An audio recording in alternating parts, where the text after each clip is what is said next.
spent a number of years in the financial services industry in many different roles. And you would have thought that all of my expertise would have prepared me that if in the event, God forbid, something happened, I'd be able to handle it better than most other people would. Wrong. I'd like to share a true story with you.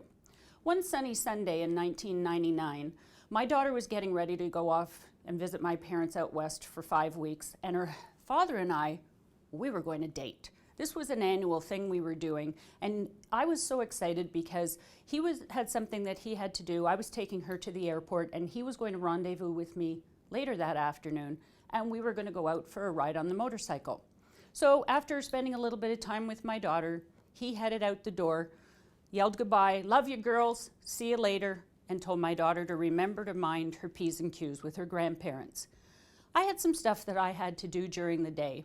And later on, I was back home waiting for him to come home, and I was painting the fence down the side of the house because that was my weekend project.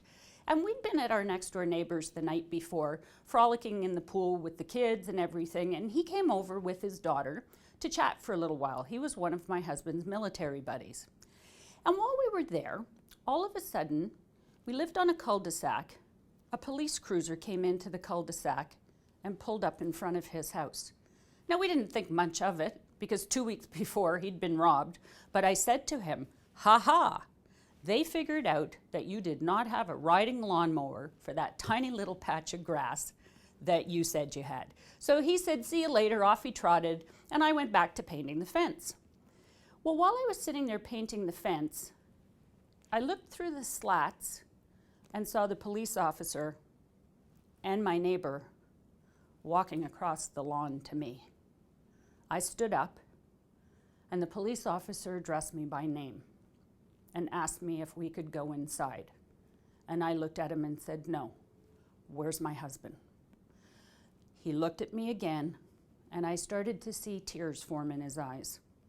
And he asked me once again, "Can we please go into the house?" And I said, "No, where is my husband?" I had this insane notion in my head that if I did not let that man through my front door, he wouldn't tell me what I knew he was about to tell me. He looked at me, and by this time the tears were rolling down his face. And he said, "I regret to inform you that your husband was killed in an accident this morning." My husband was 39 years old. He flew jets in the Air Force. He drove fast motorcycles. He thought he was immortal. Every time I ever tried to have a conversation with him about what his last wishes would be, he would never give me his last wishes because in his mind, he wasn't going first. Suddenly, the world as I knew it, the world where I had been a happily married woman, a mother, an executive, was suddenly turned upside down, and I had just become, in the blink of an eye, a widow with a 12-and-a-half-year-old daughter and a financial tsunami coming at me. A lot of things happened that I don't remember, and I'm thankful for that. Some of them I do. I remember hushed conversations around me so as not to upset me. But one of the things I vividly remember is having to call my mother and ask my parents to break the news to their only granddaughter that her daddy, her hero, was gone. That goes above and beyond what a grandparent needs to do for their grandchild. The next call I had to make that day was to my husband's family. I called one of his brothers because I didn't have the strength to call his parents, and I asked him to break the news to the rest of the family. The third call I made that day was to somebody who is very important in my life and still is today. I knew everything that went on in our house financially. I was in the business. My husband did whatever I asked him to do. He signed whatever papers I asked him to sign. He took whatever medicals I asked him to take. Ironically, we had redone our wills the year before, and we'd bought more life insurance. The third call that day was to my financial advisor because I had one question and one question only for him, and he was the only person I trusted enough to give me the answer that I needed. I couldn't reach him right away. I had to leave a message on his voicemail. And I waited for him to call me back. And when he did, I told him what had happened. And I said to him, "Will we be all right. And without a moment's hesitation, he said yes. My financial advisor became my lifeline. My parents brought my daughter home and stayed with us for 3 months, and I couldn't decide when my mother asked me a simple question, Jane, would you prefer peas or carrots for dinner? I was incapable of making a decision about a vegetable. And here I was, thrust into making the most monumental decisions from a financial perspective in my entire adult lifetime. And I couldn't decide what vegetable I wanted for dinner.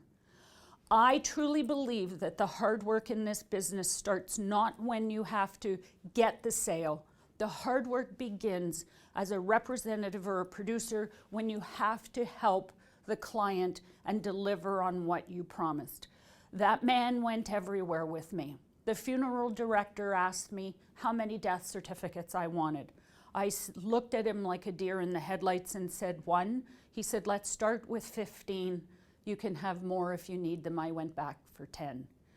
Everywhere I turned, everybody that I notified of his death, if they could manage to stumble over the words, our condolences, the next thing was, you need to write a check for this. Every time I turned around, somebody else was there with their hand out asking me for money. The only person there with their hand out offering me a financial lifeline by giving me money was my financial rep. If I had had to pick myself up off the ground financially, as well as emotionally, mentally, physically, and spiritually, I would not be here today, upright and as whole as I am. Nor would my daughter have blossomed into the beautiful young woman that she is today, who believes every day is a gift because that's what her father taught her. What you do in this business is so terribly important for people such as myself. We don't understand all of the products that are there that can help support us, but you do. But more importantly than that, we want you to get to know us as your client, to care about us, to be part of our lives, and to make a difference. Ladies and gentlemen, the work that you do is so critically important to the lives of people that you've already touched, that you are about to touch, or who don't know how much they need you yet. I really and truly hope that by sharing my story with you, that when you have a bad day or you wonder why you're doing this or you get one more no, know that one more no is closer to somebody saying yes. 9 out of 10 people want you to have courageous conversations with them, but we don't know where to get started. So please know that you make a difference in the lives of the people that you come into contact with. And if you don't have your own story, because they always say you're not in the business until you've delivered your first death claim, feel free to borrow our story until then. In the meantime, if you're having a bad day and you're wondering, should I keep doing this? Does anybody really care?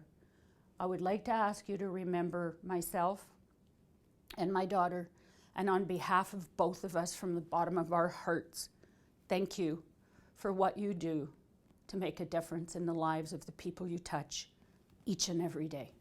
God bless.